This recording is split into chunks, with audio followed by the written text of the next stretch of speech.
Doctor Mohammad Saeed आलम। आज मैं आप लोगों के सामने राजपूतों का उरूज,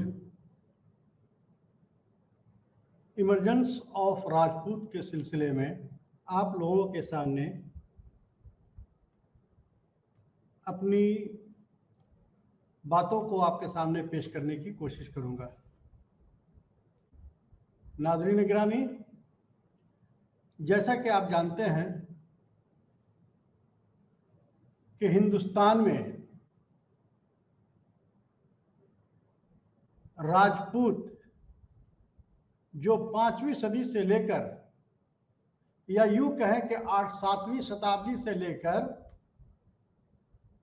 12वीं शताब्दी तक करीब करीब 500 वर्षों तक शानदार हुकूमत इन्होंने किया। और ये हुकूमत जो करने का सबसे बड़ा वजह हुआ कि ऋग्वेद के 10वें मंडल में, जो आखिरी मंडल है, उसमें एक क्षत्रिय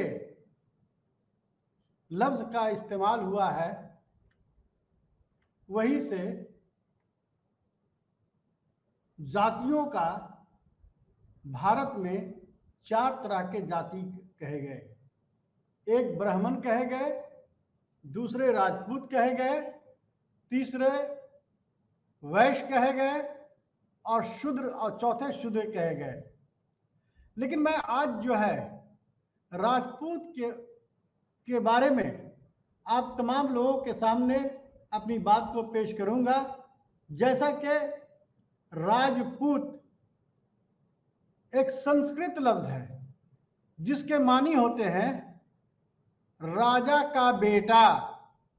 राजा का बेटा, ये राजपूत का जो मानी जो होते हैं वो राजा का बेटा। तो जाहिर सी बात है कि आप इसके तखल्लुस से ऐसा पता चल रहा होगा कि जो राजपूत लोग होंगे वो किसी न किसी रूप में, किसी न किसी शक्ल में हुक्मरान तबके से ही आते होंगे। इसमें कहीं पर से इनके मानी के जरिया, इनके बातों के जरिया ये बातें आप तमाम लोगों के सामने बताई जा रही हैं।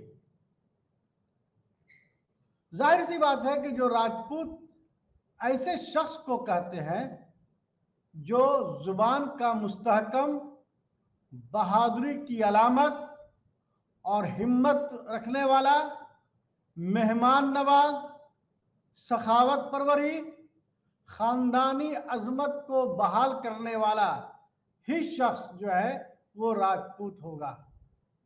आपने आम बोलचाल में कहा, सुनना होगा कि ये राजपूत का जुबान है। इसका मानी ये हुआ कि वो लोग ऐसे लोग को कहते हैं कि जिससे वो जुबान का वो पक्का हो, जुबान का मुस्तहकम हो। ये आम बोलचाल के बातों में ये बात होती है।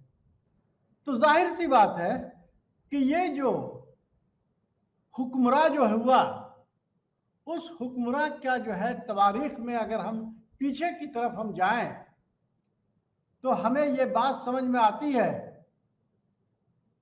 कि हर्षवर्धन जो करीब करीब 647 में उसके इंतकाल के बाद वहां जो है हालात बहुत ही खराब हो चुके थे। या यूं अगर कहा जाए कि हर्षवर्धन एक राजपूत कबीला का सबसे मजबूत हुक्मरान था तो ये कहना बेजा ना होगा। अब हर्षवर्धन के इंतकाल के बाद छोटे छोटे राजा, छोटे छोटे सामंत, जिसे जागीरदाराना निजाम कहते हैं, बहुत ही तेजी के साथ वहां अमल आने लगा। और ये अमल आने के बाद ये करीब 9वीं शताब्दी में आप देखेंगे कि ये राजपूत जो पहले क्षत्रिय थे वो राजपुत्र हो गए, महाभारत रामायण में राजन हो गए, और 8वीं शताब्दी और 9वीं शताब्दी में वही जो राजपूत थे वो राजपूत कहलाए। जाहिर सी बात है कि जब छोटे छोटे जागीरदाराना निजाम होगा तो उस निजाम को बहाल करने के लिए वहां आपसी नाइत्तफाकी बहुत जोरों से थी। हम और आप जानते हैं कि जब कोई भी हुकूमत करना आता है या करना चाहता है तो आपसी जो है इत्तेफाक बहुत कम होता है, क्योंकि सभी चाहते हैं कि हम हुक्मरान बने, हम हुकूमत करने वाला बने। इसलिए ये आपसी रंजिशों की वजह कर इसमें बहुत सारी तब्दीलियां हुई। मैं आपको यह बताने की कोशिश कर रहा हूं कि राजपूत का दौर कब से शुरू हुआ। तो आम जुबान में अगर आप कह दें कि 7वीं शताब्दी से या 8वीं शताब्दी से, कुछ तारीखदान 7वीं शताब्दी मानते हैं और कुछ तारीखदान 8वीं शताब्दी मानते हैं, जो 12वीं शताब्दी तक रहा। कम से कम 500 वर्षों तक उन्होंने बहुत खूबी उन्होंने मतलब के हुकूमत किया। अब सवाल यह उठता है कि क्या राजपूत की कुल जातें या कुल जातें कितनी थी। तो मैं आपको बता दूं कि colonel Tod's, James colonel Tod's की एक किताब है the annals of the Rajasthan, आप नोट कर लें उसे। किताब का नाम है the annals of the Rajasthan. उसमें जो बात कही गई है कि राजपूतों के 36 तरह के सब कास्ट थे, सब जाते थी। नंबर 1, जो जनरल टॉड्स के किताब में जो 1818 से लेकर 1922 तक जो उन्होंने अपनी तहकीकी मकाला लिखा है और एक किताब लिखा है the annals of the Rajasthan, उसमें राजपूतों के सिलसिले में पूरी तफसील के साथ उन्होंने 36 तरह की मतलब के जातों का वर्णन किया है। आप देखेंगे कि आज के जमाने में चाहे वो किसी भी जात का क्यों ना हो, चाहे वो ब्राह्मण हो तो उसमें भी सब कास्ट देखेंगे, क्षत्रिय हो तो उसमें भी सब कास्ट देखेंगे, अगर आप वैश्य देखें तो उसमें सब कास्ट देखेंगे, शूद्र देखेंगे तो उसमें भी सब कास्ट देखेंगे। इस तरीके से जनरल जेम्स टॉड्स ने जो उन्होंने जो कहा है, तो मैं आपको उसका बताता। यदु, यादव, दूसरा गहलोत, तीसरा राठौर, चौथा कुशवाहा, पांचवा परमार, छठा चौहान या चौहान, चाहुआन या चौहान, सातवां चालुक जो सोलंकी राजवंश का था, आठवां प्रतिहार, नौवां चाबूरा या चौरा, 10वां टांग या तक्ष, 11वां जिट जिसे जाट कहते हैं, उसे भी राजपूत के श्रेणी में लाया उन्होंने। 12वां हुन, जो हुन जाति थी जो सेंट्रल एशिया से आई थी, जिसको हुन कहते हैं। 13वां कट्टी, 14वां बल्ला, 15वां झाला या मकवान, 16 जेठवा जिसको कमरी भी कहा जाता है, 7वां गौ हिल, 18वां सरवैया या सरी अस्प, 19वां सिलार, 20वां डाबी, 21वां गौर, 22वां डोर या डोंडा, 23वां गढ़वाल, 24वां चंदेल, 25वां बड़गुजर, 26वां सेंगार, 27वां बेस, 28वां दाहिया, 29वां जौहिया, 30वां मोहिल, 31वां निकम्भ या नकुम, 32वां राजपाली, 33वां दहिया, 34वां सिकंदरिया, 35वां धान्य या पालक, 36वां मठ या जटा।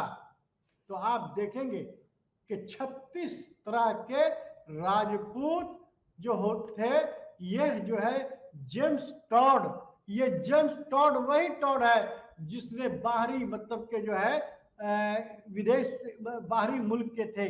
अब सवाल ये उठता है कि ये जेम्स टॉड ने जो है अपनी बातों को जो उन्होंने कहा है, तो हम इसको अब ये देखें कि हिंदुस्तान में जो तवारीख दानों ने इसे कहाँ का माना है। तो सबसे पहले इसमें दो बातें हैं कि राजपूत चाहे तो गैर मुल्की थे, बाहरी मुल्क के थे या हिंदुस्तान के थे, इनका ओरिजिन यानी कि इनकी शुरुआत, ओरिजिन का राय आम्मा क्या थी। क्या ये हिंदुस्तान के रहने वाले थे या ये बाहरी फॉरेनर थे जो आए और भारत में आकर हुकूमत किया। अब इसका सवाल अब ये उठता है कि ये जो है कहाँ के थे। तो अगर आप देखेंगे कि जो तवारीख दानों का एक बहुत बड़ा हुजूम, जिसका नजरिया बिल्कुल अलग अलग है। अब आप ये देखिएगा कि बाहरी मुल्क से ताल्लुक रखने से पहले जेम्स टॉड ने कहा कि इनके मुताबिक राजपूत जो है वो बाहर के रहने वाले थे, यानी कि हिंदुस्तान के से बाहर से आए थे। क्यों बाहर से आए थे? जो आए थे उनके मुताबिक बाहरी थे, मुल्क में जो सीथियन जाति के ये पैदावार है। ये सीथियन जाति जो थे वो गैर मुल्की थे। उनका मानना था कि समाजी और मजहबी राय को ज्यादा जोर दिया है, रहन सहन के ऊपर दिया है। चूंकि ये गोश्तखोर थे, रथ पर चढ़कर लड़ाई करते थे, यज्ञों के ऊपर जोर देते थे, देना इनकी मतलब के ये थी। इसीलिए जेम्स टॉड का कहना है कि ये जो है आम तरीके से वो हिंदुस्तान के बाहर के लोग थे जो सीथियन जाति से ताल्लुक रखते थे। ये सीथियन जो थे वो सेंट्रल एशिया के रहने वाले थे। अब सवाल ये है कि हम किसी एक भी तवारीख दानों के कहने पर किसी को हम गैर मुल्की हम नहीं कह सकते हैं। अब सवाल यह है कि ये दूसरे लोग डॉक्टर स्मिथ के मुताबिक, वीएस स्मिथ के मुताबिक राजपूत जो है वो दरअसल जो है वो जो है यहां पर ये शक और हुन जाति से ताल्लुक रखते थे, हुन और शक जाति से रहते थे। हम और आप जानते हैं कि ये हुन और शक ये भी बाहर के थे। जैसे हुन जो है वो चाइना से आए थे और शक जो है सेंट्रल एशिया से आए थे। इसी तरीके से कुछ लोग ये कहते हैं कि राजपूत जो है वो बाहर से मतलब कि आए थे। इसके समर्थन में बहुत सारे जो हुक्मरां हैं वो अपने अपने तरीके से अलग अलग मतलब के बातों को ये कहा है। और उन्होंने कहा कि ये सेंट्रल एशिया से आने की वजह कर ये जो है बहादुर थे। अब उनको आप देखिएगा कि जो उन्होंने स्मिथ साहब ने कहा कि उनका मिजाज जो था वो लड़ाकू था, वो जो है मांसाहारी गोश्तखोर थे, वो जो है रथ पर चढ़ करके लड़ाई करना उनका जेबा था। और यज्ञ जो हिंदुओं में यज्ञ का जो होता है वो बहुत तरह का यज्ञों का जो है, जैसे अश्वमेघ यज्ञ हो गया, वाजपेयी यज्ञ हो गया, ये सब सारे जो है ये लोग करवाते थे। इसीलिए ये लोग जो है, अच्छा, बहादुर मतलब के जो होने के कारण जो है ये, लेकिन सवाल ये उठता है कि रामायण और महाभारत में बहादुरी का काम क्या करते थे? तो ये जो है, क्या हम भगवान राम को जो राजपूत से ताल्लुक रखते थे, क्या हम इनको उस श्रेणी में ला सकते हैं? तो ये अभी इसके बारे में कहना बड़ा मुश्किल है। हम इस पर आगे की रोशनी डालेंगे। बगैर एविडेंस के हम इसके बारे में जो है नहीं कह सकते। भंडारकर साहब का कहना है कि चूंकि राजपूत जो है अग्नि कुंड से पैदा हुए हैं। किस चीज से पैदा हुए हैं? यानी कि आग से पैदा हुए हैं। इसीलिए उनको जो है वो विदेशी गैर मुल्की नहीं माना जा सकता। और इसलिए इसके मत में वो कहते हैं कि ये जो अग्नि कुंड से जो पैदा होने वाले, उसमें प्रतिहार, परमार, चौहान और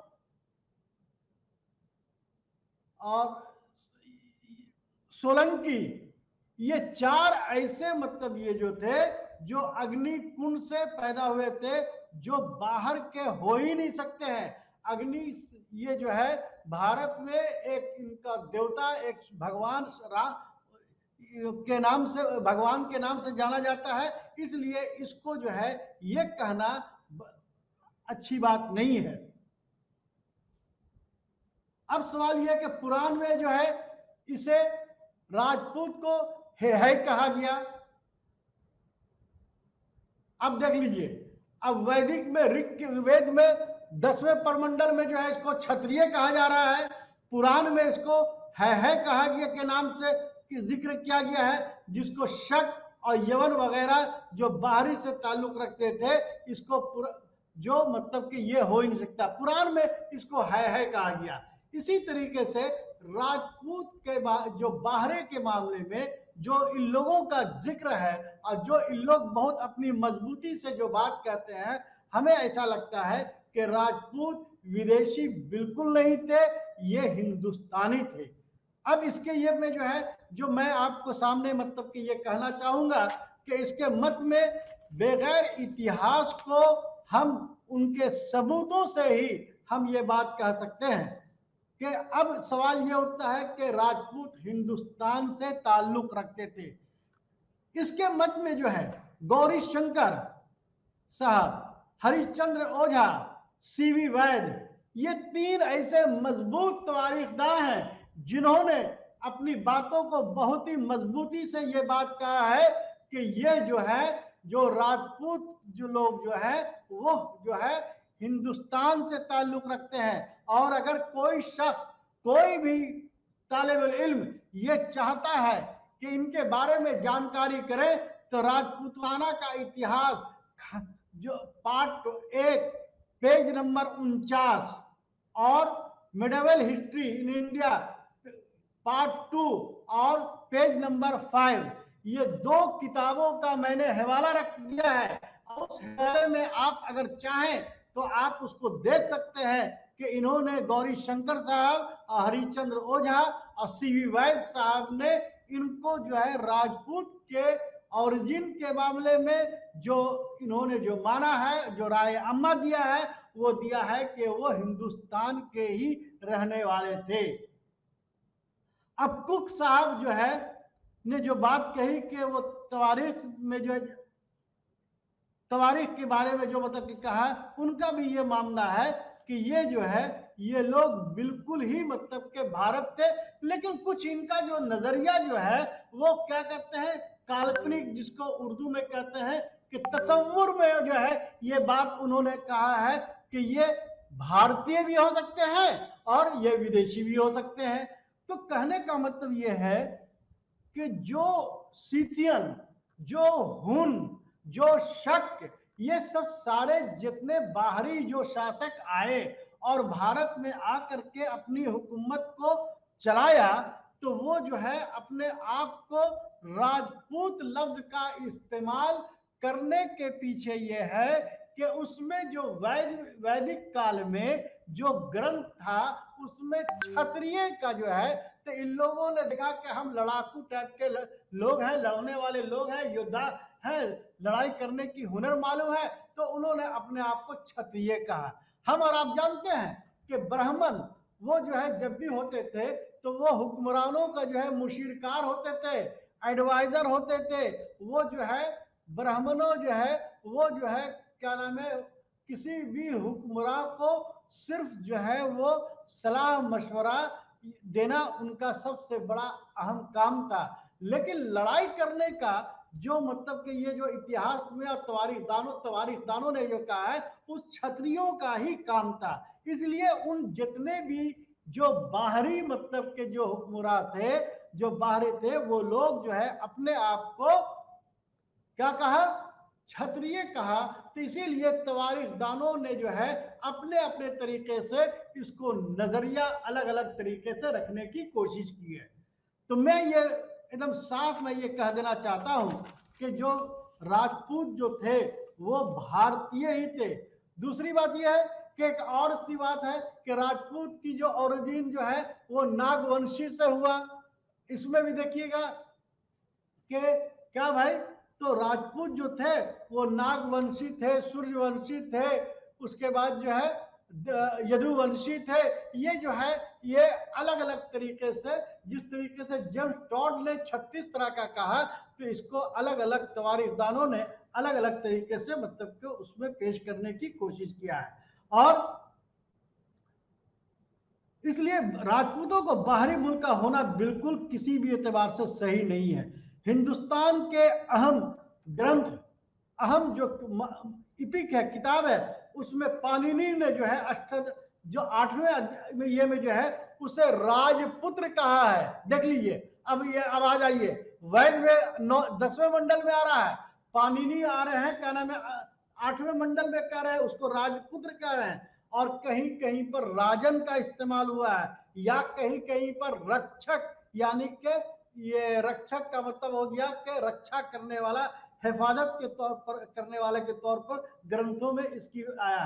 महाभारत में मुख्तलिफ क्या नाम है जगहों पर जो है औजारों को चलाने वाला को राजपूत कहा गया है। देखिए रामायण में भी बात हो रही है, महाभारत में कह रहे हैं क्या भाई कि जो औजारों को चलाने वाला होगा उसी को राजपूत कहा गया। तो ब्राह्मण तो औजार नहीं चलाएंगे, क्षत्रिय चलाएंगे, वैश्य नहीं चला सकते हैं, शूद्र नहीं चला सकते हैं। इसलिए जो है हमारे वैदिक ग्रंथों के मुताबिक जो बातें कही गई हैं उसमें जो है आप क्या नाम है ये देखेंगे।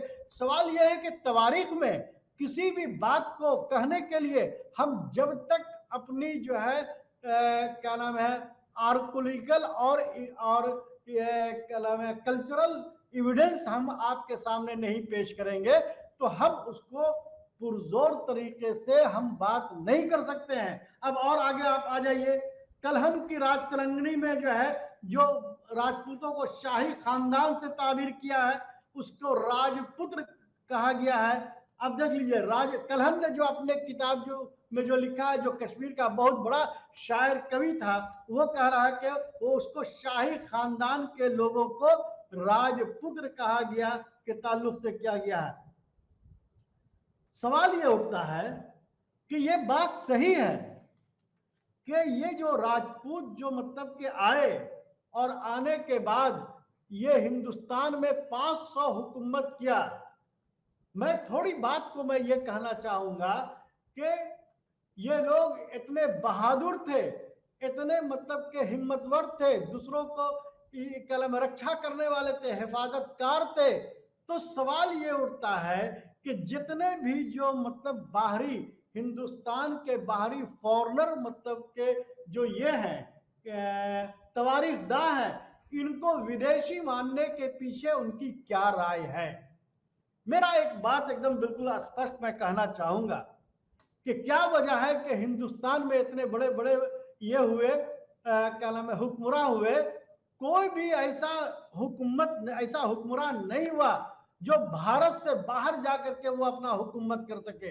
लेकिन तुर्क हो गए, चाइनीज हो गए, सेंट्रल एशिया के हो गए, शक हो गए, सातवाहन हो गए, हुन हो गए, ये सारे बाहरी आ रहे हैं और भारत में हुकूमत कर रहे हैं। आप देख लीजिए कि ये 500 सालों तक जो हुकूमत किया, और हुकूमत करने के बाद तुर्की लोग, अरब के लोग आए, और आने के बाद जो है यहाँ पर हुकूमत किया, ये 7वीं से लेकर के 12वीं शताब्दी तक।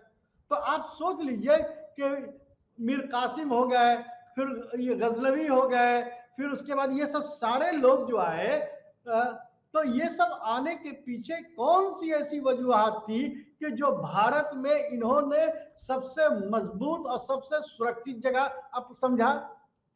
तो तवारीख दानों में जो है एक मतभेद इस बात का ये है कि ये भी हो सकता है कि ये बाहर के थे, लेकिन ठीक है, हमारे ये बात सही है, हम भारतीय होने के बाद जो है मुझे इस बात का कलक जरूर होता है कि हमारे भारतीय लोग जाकर चाइना में, अरब में या अफगानिस्तान में, ये सब में क्यों नहीं हुकूमत किए, जबकि अफगानिस्तान से मौर्य वंश आ रहे हैं, अरब से आपको जाकर के तुर्की लोग आ रहे हैं, ये भी कासिम आ रहे हैं, गजनवी आ रहे हैं। तो ये एक बात है, हम इसके ऊपर बहुत ज्यादा डिटेल में न जाते हुए हम अपनी बात को और आगे हम आपको बताना चाहेंगे। ये बात सही है, इसमें कहीं दो राय नहीं है कि 12वीं शताब्दी के बाद जो है तुर्क के जरिया शिकस्त होने के बाद समाज में जो इज्जत राजपूतों की थी वो इज्जत में काफी कमी आई, इसमें कहीं दो ये राय नहीं है। लेकिन हर उरूज का जवाल होता है, हर बढ़ते हुए चीजों का जवाल होना जरूरी है। इसलिए हम इसको ये माने कि जो दुनिया में आया है वो जवान होगा, बाद में बूढ़ा भी होगा। हम ये समझते हैं कि राजपूतों का 12वीं शताब्दी जो है वो बुढ़ापा का दौर था, इसलिए जो फितरत की जो बात है उससे इनकार नहीं किया सकता है। ये बात अलग बात है कि राजपूतों को वैदिक क्षत्रिय की खानदान से माना जाता है। मनुस्मृति में भी जो है इसकी जबरदस्त अहमियत दिया है। मनुस्मृति जो किताब जो थी उसमें जो है जो ब्राह्मण और क्षत्रिय को वो जो है ये कहा गया है कि ये लोग जो है हुकूमत भी कर सकते थे, फसल का पैदावार भी कर सकते थे, लेकिन और वैद यानी कि धार्मिक मजहबी ग्रंथों को पढ़ने का हक था, लेकिन वैश्य और शूद्र को इस तरह से करने का जो है बिल्कुल जो है मना था। इसी तरीके से हम देखते हैं कि चीन, पहवन, पारद, शक, यवन, द्रविड़, पांडुप, चोल, खासकर ये सारे लोग किसी न किसी रूप में राजपूत थे, क्षत्रिय थे। इसमें कहीं पर से भी जो है मतलब के पीछे नहीं हो सकता। इस तरह क्षत्रिय के हुक्मरान को जो है 12वीं शताब्दी तक जो है इनका हिंदुस्तान में बहुत ही अहम रोल रहा है, और ये लोग अपने अपने जमाने में जो है बहुत ही मतलब के जो है बहादुर कौम कहलाए हैं। अब सवाल ये उठता है कि राजपूतों का जो है जो हिंदुस्तान में जो हुए, तो उस राजपूतों का जो है उरूज का जो है कौन कौन सा मतलब के जो है ये थे, कौन सा ऐसे शासक थे, कौन से ऐसे हुक्मरान थे जिसने मतलब कि जो है इसको आगे बढ़ाने का जो है बहुत बड़ा काम किया। तो हम इस पर थोड़ा सा रोशनी डालते हुए हम अपनी बात को मतलब कि ये कहना चाहेंगे कि एक बात और मैं कहना चाहता हूं, एक बात मैं और ये कहना चाहता हूं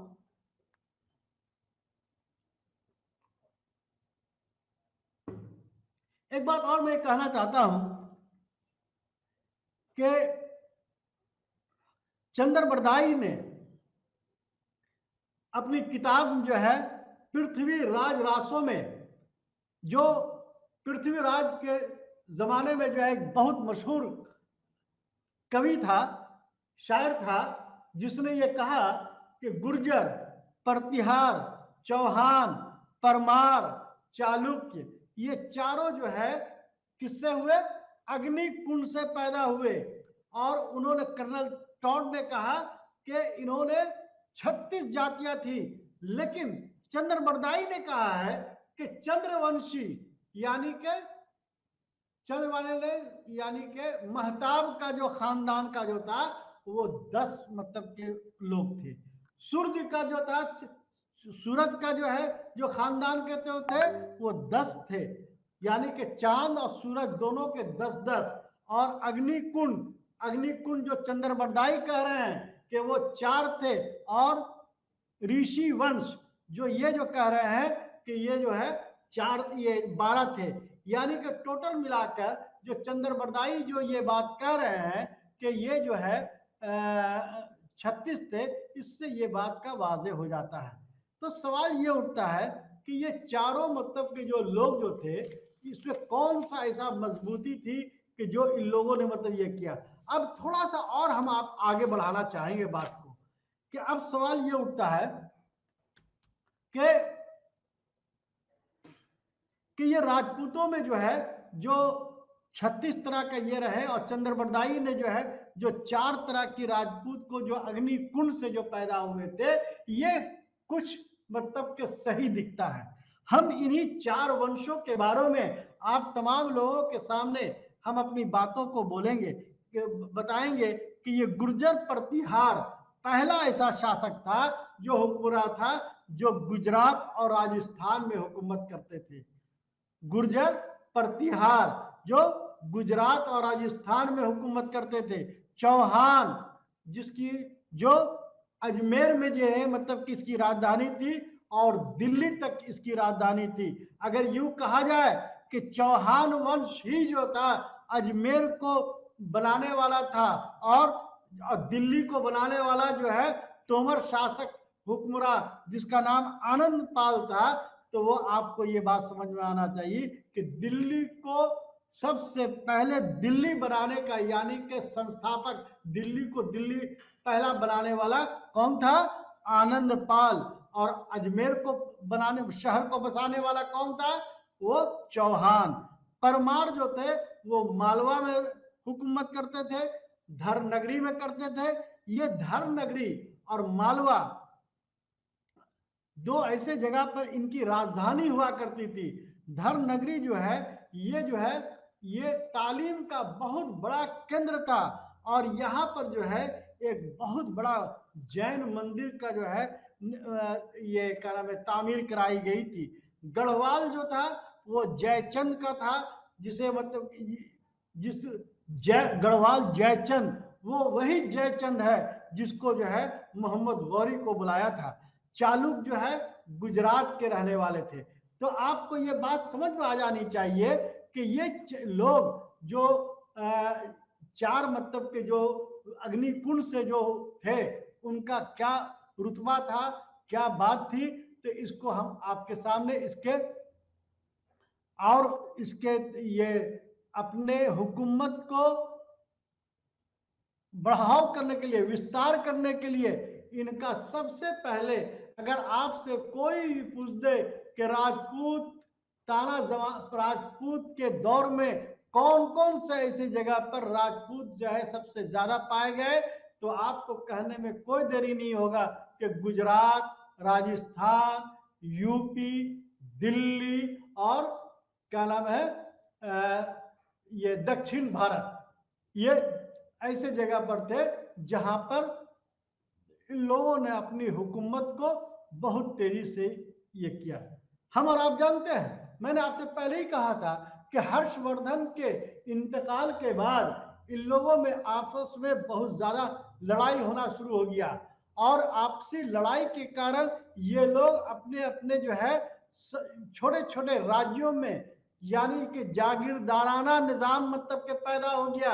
और वो जागीरदाराना निजाम जो था वो जो है कलिंग हो गए, आंध्र हो गए, विदिशा हो गए, और क्या नाम है विदिशा हो गए, और सिंध हो गए।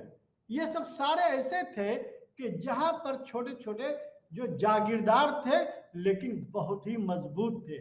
हम आपको सिर्फ ये बताने की कोशिश कर रहे हैं के जो 4 मतलब के जो ये थे, उसमें सबसे पहला अहम मुकाम गुर्जर प्रतिहार का था।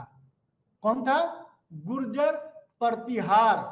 ये प्रतिहार जो है कहीं कहीं पर उसे गुर्जर कहा गया है और कहीं कहीं पर इसको प्रतिहार कहा गया है। ये गुजरात के दक्षिण भारत में शासन कर रहे थे। समझे? इसके जो कायम शुदा थे उसका नाम था नागभट्ट, जिसकी तारीख बताई जाती है 730 से लेकर 756 तक उन्होंने हुकूमत किया। अगर आपसे कोई कह दे कि अगर ये हर्षवर्धन के इंतकाल के बाद सबसे मजबूत हुक्मरान राजपूत के दौर में कौन हुआ, तो आपको ये बात माननी चाहिए कि उसका सबसे बड़ा जो हुक्मरान हुआ वो नागभट्ट पहला था, यानी कि नागभट्ट फर्स्ट, जिसको बाद उसको कई नामों से जाना जाता है। कुछ लोग उसको हरिश्चंद्र को भी कहते हैं। और ये हरिश्चंद्र जो है, इसको जो है एक मलेच्छों का मानने वाला कहा गया है। तो तवारीख में जो है अलग अलग जब जो आदमी रहता है उसको अलग अलग लक़ब से नवाजते हैं। तो कोई उनको हरिश्चंद्र कहा, कोई उसको मलेच्छों का जो है विनाश करने वाला, यानी कि मलेच्छों को खात्मा करने वाला कहा गया। इसी तरीके से गुर्जर का जो है राजधानी कहाँ थी? गुजरात थी। बाद में राजस्थान हुआ, अब बाद में उसके बाद में उज्जैन हो गया। क्या मतलब हुआ? मतलब यह हुआ कि जैसे जैसे हुकूमतें बढ़ती चली गई, हर राज्य से वो दूसरे राज्य गए।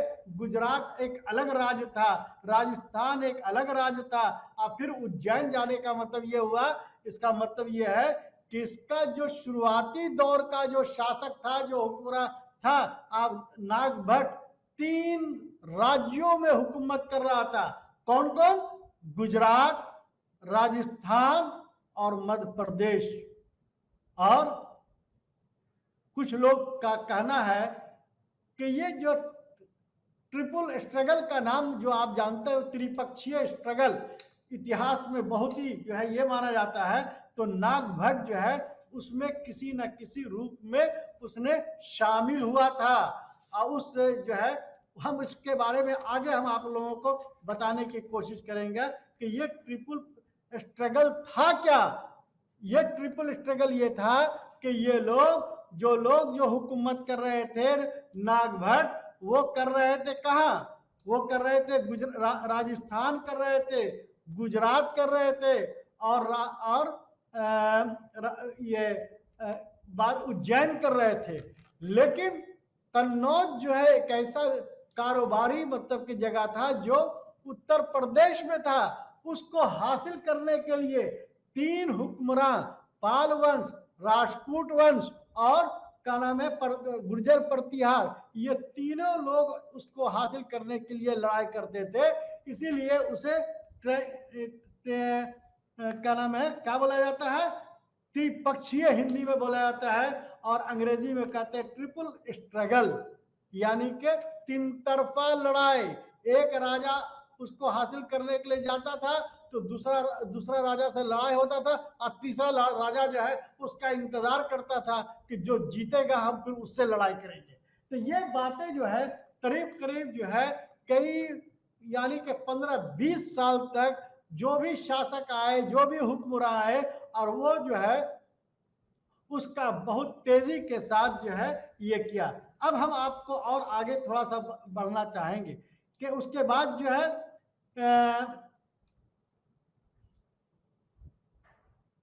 यानी कि हमने आपसे बताया कि नागभट्ट जो थे वो जो है त्रिपक्षीय ट्रिपल स्ट्रगल के लिए वो बहुत ही अहम रोल अदा किया।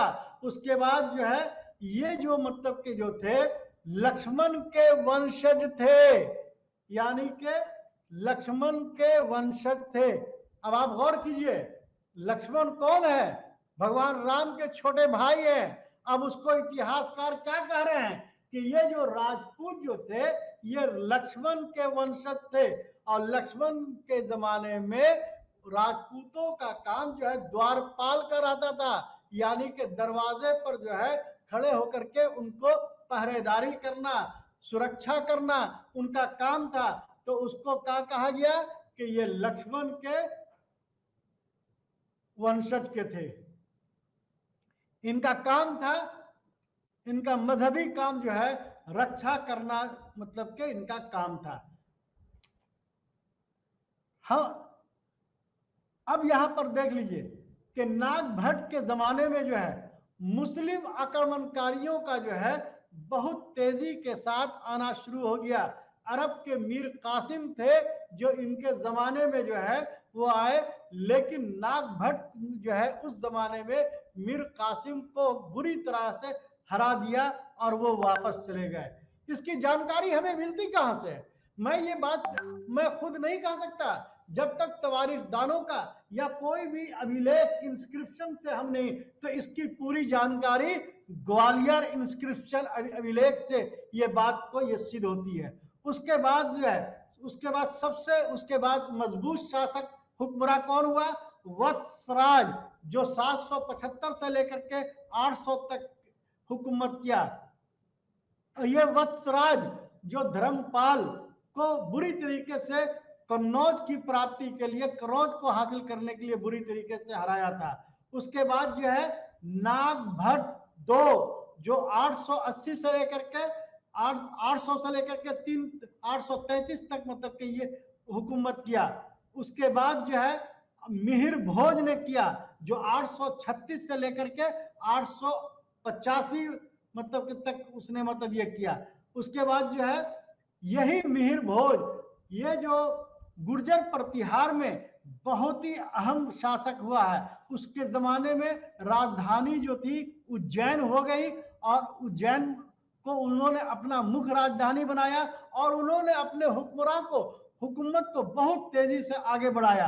ये जो है विष्णु के मानने वाले थे, विष्णु के उपासक थे, और जिसे बाद में जो है इसको आदि बराक की लकब से नवाजा गया। आदि बराक, यानी के मिहिर भोज को क्या कहा गया? वो कहा गया मिहिर भोज को ये विष्णु के मानने वाले थे, और इसको आदि बराक का लकब दिया गया। इसका जो है उसी के जमाने में, किसके जमाने में? मिहिर भोज के जमाने में अल मसूदी नाम का एक बहुत बड़ा सफीर यहाँ पर आया था, जो अरब से आया था, अल मसूदी। उसने अपनी पूरी बातों को जो है तफसील से लिखा है मिहिर भोज के बारे में। इसी तरीके से आप देख लीजिए, इसमें सबसे आखिरी राजा जो थे यशपाल, यशपाल। उसके बाद जो है यशपाल, राजपाल, ये सब तमाम लोग जो थे, ये जो है वो कन्नौज को हासिल करने के लिए लड़ाई किया। इसके बाद हम देखते हैं कि गुर्जर प्रतिहार का जो है वो खात्मा हो जाता है, वो डाउनफॉल हो जाता है। और उसके बाद एक दूसरा जो है, जो चंद्रबरदाई ने अपनी किताब में जो लिखा है, पृथ्वीराज रासो की किताब में, कि अग्निकुंड से पैदा होने वाले दूसरे पहला शासक कौन हुए? गुर्जर प्रतिहार हुए। दूसरा हो रहे हैं गढ़वाल वंश के राजा। ये कन्नौज का जो है यूपी और वंश, ये बनारस के रहने वाले थे। और इसके जो मतलब के मान्य, ये इसके जो फाउंडर जो थे वो चंद्रदेव, जो 1090 ईस्वी में मतलब के जो है इन्होंने हुकूमत संभाली। और ये आपस में इन लोगों में जितने राजपूताना समाज में जो था उनका लड़ने का ये था, तो जब कोई दुश्मन से नहीं लड़ते थे तो ये आपस में लड़ाई करना शुरू करते थे। और इनका जो है सबसे बड़ी बात यह है कि इनके जो है 36 वंशज में जो है ये अपने वंशजों से इनके संबंध ताल्लुकात बेहतर होते थे, लेकिन जो उनके खानदान के नहीं थे, जैसे गुर्जर प्रतिहार एक अलग खानदान हो गया और गढ़वाल अलग हो गया, ये दोनों में जबरदस्त दुश्मनी हुआ करती थी। इसी तरीके से आप देख लीजिए कि चंद्रदेव जो है 10 ये आपसी संघर्ष के मतलब ये किए, और जो एक गोत्र के होते थे, एक खानदान के होते थे, इन लोगों में आपस में लड़ाई नहीं होती थी और हमेशा दुश्मनी जो है इन लोगों के नाक पर होती थी, यानी कि लड़ने मारने का जो है इनका ये होता था। तीसरा जो है सबसे बड़ा राजा हुआ वो चंद्रदेव या जयचंद्र कहिए, जो इतिहास में सबसे मतलब कि ये माना जाता है कि वो जो है वही शख्स ऐसा था जो किसको, महमूद गजनवी को बुलाया था अरब से। किस लिए बुलाया था, अब हम आपको इस पर थोड़ा सा रोशनी डालना चाहेंगे। जयचंद्र की बेटी थी जिसका नाम था संयोगिता, जो पृथ्वीराज चौहान से वो शादी करना चाहते थे, लेकिन जो जयचंद्र जो थे वो नहीं चाहती थी। लेकिन संयोगिता जो है पृथ्वीराज से जो है स्वयंवर में जो है स्वयंवर उन्होंने रचाया और रचाने के बाद जो है उनके गले में जो है उनको वर डाल दिया और इनको इस बात से उनको जयचंद को बहुत गुस्सा हुआ और गुस्सा होने के बाद जो है उन्होंने जो है पृथ्वीराज से जो है उन्होंने दुश्मनी ये कर ली। और हम बहुत ज्यादा इस पर डिटेल में इसलिए नहीं जाएंगे कि हमें पूरे खानदान के बारे में बताना है, इसलिए हम शॉर्ट में ये बता रहे हैं कि जयचंद की बेटी संयोगिता की शादी किससे हो गई, पृथ्वीराज चौहान से। किसके खिलाफ, यानी कि बाप के खिलाफ में बेटी ने बगावत कर दिया और उसने अपनी बाप के बिना बोले हुए पृथ्वीराज चौहान से उन्होंने शादी कर लिया। और 1194 ईस्वी में गौरी ने जो है महमूद गौरी ने ये करना है इन पर हमला कर दिया, जिससे बुरी तरीके से पृथ्वीराज चौहान की हार हुई। और उसके बाद जो है एक तीसरा मतलब के जो है अरे जयचंद का मामला जो मतलब कि ये है, ये तवारीख में जो है अगर आप चाहें तो इसको हम बता दें कि 1170 से लेकर 1193 ईस्वी का ये मामला मतलब कि जो है, यानी कि ये कहा जाए कि अगर जयचंद की तारीख जो है हुकूमत करने की तारीख क्या रही होगी तो आप अच्छे तरीके से जान जाए कि 1170 से लेकर 1194 तक का जो है इसकी हुकूमत रही है। इसी बीच में संयोगिता ने जो है पृथ्वीराज चौहान से शादी कर दिया। इसके बाद आप देखेंगे परमार वंश के हुक्मरान आए, जो चंद्रबरदाई ने जो है अग्निकुंड से जो पैदा होने वाले जो चार मतलब की ये में जो है उसमें परमार, जिसका राजा जो है उपेंद्र राजा हुआ, जिसको कृष्ण राज 790 से 745 तक जो है परमार वंश का बहुत मजबूत हुक्मरान रहा, बहुत ही जो है मेहनती और बहुत ही दिलेर और बहादुर था। इसकी राजधानी जो है धरांधी और उज्जैन में जो था जो धारा नगरी कहलाता है, वो जो है राजभोज जो है 1011 ईस्वी में जो है तीसरा शासक हुआ, जो बहुत ही शक्तिशाली था, बहुत ही हुकूमत में बहुत मजबूत था। उसने मजबूती से अपने हुकूमत को बढ़ाया, विस्तार किया और ये जो है एक कवि मतलब के बहुत ही पढ़ा लिखा आदमी था, ये कविराज था, ये कई पुस्तकों का खालिक था। इसीलिए जो है इसे जो है ये कहा जाए कि ये जो है कवि राजा के साथ साथ बहुत ही काबिल, यानी कि मेडिसिन में, उसके बाद मैथमेटिक्स में, उसके बाद कई किताबों का खालिक है। इसीलिए जो है इसे जो है बहुत ही जो है इम्पोर्टेंट मतलब कि ये जो है ये शासक मतलब कि हम लोग हुक्मरान इसको मानते हैं, है ना। तीसरा मतलब कि जो है सबसे उसके बाद जो है अब आप गौर कीजिएगा कि इन्होंने कई सब्जेक्ट में जो है किताबों को लिखा। राजा भोज जो है बहुत ही काबिल सलाहियत वाला इंसान था, जिसमें साइंस, मैथ, अगर उसको ये कहा जाए कि मेडिवल हिस्ट्री का एक अहम शासक, पढ़ा लिखा शासक, ये नहीं कि बहुत बड़ा शायर, तो जो आयुर्वेद यानी कि आयुर्वेद का कई किताबों का खालिक है। धार नगरी में राजा भोज ने एक बहुत बड़ा विश्वविद्यालय बनाया था, वो जो और वहीं के विश्वविद्यालय के बगल में एक जैन मंदिर का वो उन्होंने तामीर करवाया, जो भोपाल में एक तालाब का निर्माण, ये तामीर करवाया।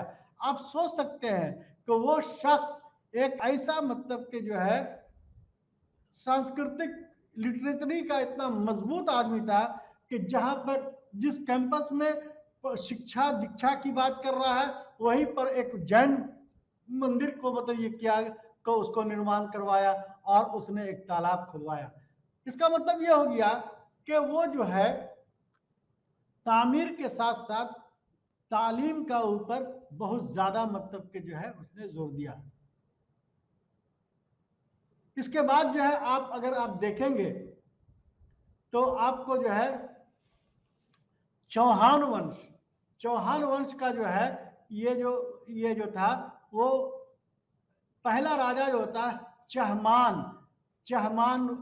चौहान वंश को चमहान भी कहते हैं। और ये जो था वो जो है वासुदेव कहा गया। चहमान को कहा गया वासुदेव कहा गया। उसकी राजधानी कहाँ थी? अरी क्षेत्र, अजमेर, नागौर।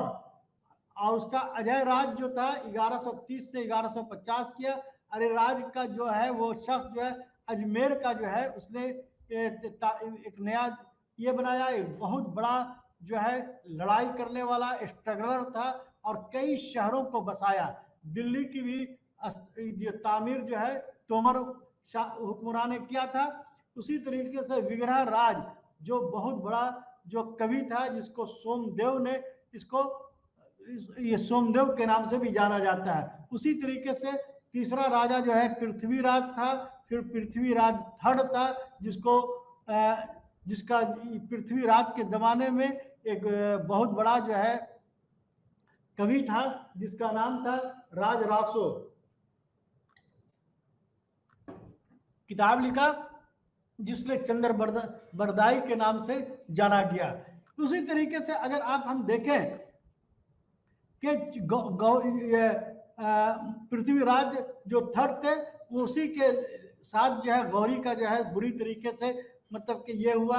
और उसके बाद जो है अगर ये कहा जाए कि गौरी के बाद ही ये 1177 से लेकर 92 तक जो है चौहान खानदान का जो है वो के बाद जो है वहां पर जो है गुलाम वंश हो गया या कुतुबुद्दीन ऐबक हो गया या मोहम्मद गौरी हो गया। तराइन के युद्ध में 1191 ईस्वी में बुरी तरीके से मतलब के जो है इसने हार गया। अब एक लास्ट राजा जो था वो चालुक था जिसको सोलंकी जो है जो 10वीं से 13वीं शताब्दी के बीच में अग्निकुंड से ये हासिल हुआ था। जो इसका शासक उसकी पहली जो शासक का नाम था उसको ब्रह्मा से मतलब बताई गई है। राजधानी इसकी अनिल हरवाल थी जो जैन धर्म का मानने वाला था। मूल राज फर्स्ट इसका पहला राजा था जो 941 से 95 तक ये किया। चारमुंड जो है 976 में राजा बना। इसी तरीके से जैन सिंह 1094 से 1142 तक शासन करता रहा। इसने लिंग सरोवर नाम का जो है 1080 में शिवलिंग का निर्माण करवाया। कुमार पाल 1143 से लेकर 1145 तक कोकण का विस्तार किया। केदारनाथ और सोमनाथ मंदिर को इन्होंने दोबारा तामीर करवाया। उसी तरीके से 1178 में मोहम्मद गौरी कुतुबुद्दीन ऐबक ने गुजरात पर अधिकार कर लिया। बाद में मालवा और देवगिरी के शासकों ने इस पर बुरी तरीके से ये किया। उसके बाद अगर आप हम देखेंगे कि राष्ट्रकूट भी जो है वो एक राजपूत जाति थे। उसका पहला राजा जो था वो ध्रुव था जो कन्नौज का जो है लड़ाई में बहुत तेजी के साथ उसने ये किया था। दूसरा आमोद वर्ष शिक्षा का बहुत मतलब तालीम का उसने विकास किया। जैन धर्म का मानने वाला था। इंद्र सेकंड जो है वो उसी के जमाने में जो है अरब सफीर अल मसूदी आए। उसके बाद कृष्ण थर्ड जो है जिसको तकोलम में जो है चोल वंश का जो शासन था कर्क तैलब जो चालुक्य के कल्याणी को हराया था। उसी तरीके से पाल डायनेस्टी भी जो है 700 से लेकर के 1220 के बीच में आया था। बंगाल का पाल चाहता था कि कन्नौज को प्राप्त करना।